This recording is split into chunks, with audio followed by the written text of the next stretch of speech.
Heureuse de vous retrouver dans Sans Rendez-vous, votre nouvelle émission Santé et Bien-être. Nous sommes ensemble comme chaque jour de la semaine jusqu'à 16h. À mes côtés, le docteur Jimmy Mohamed, avant de retrouver dans quelques minutes notre invité, le docteur Albert Moukébert, spécialiste en neurosciences et psychologue, avec qui on va parler de notre cerveau. C'est le moment du bon conseil du docteur Jimmy Mohamed.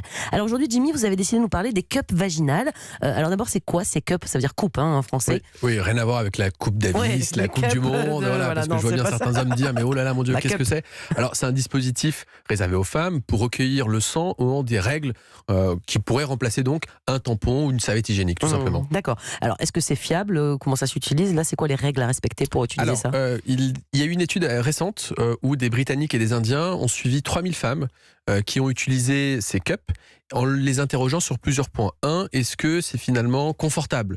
Apparemment, oui. Ils ont été étonnés de se rendre compte qu'elles n'avaient pas d'irritation, pas d'inconfort et pas de problème après lors des rapports.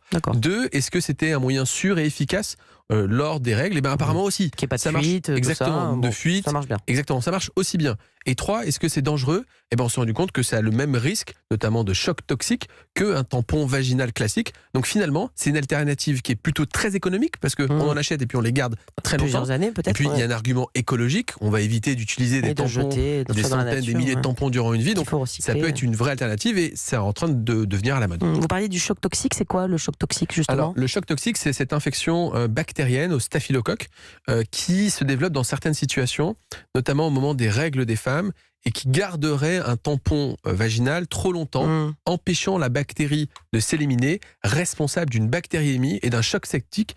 Et des femmes sont décédées de cette infection. Donc c'est quelque chose qui est très grave. C'est rare, mais c'est grave. C'est rare, c'est grave, mais ce risque existe aussi avec ces cups et il est finalement identique. Donc c'est pas mieux, c'est pas pire, mais globalement ça existe aussi. D'accord, et c'est sûr. Merci beaucoup, docteur Jimmy Mohamed, pour tous ces conseils.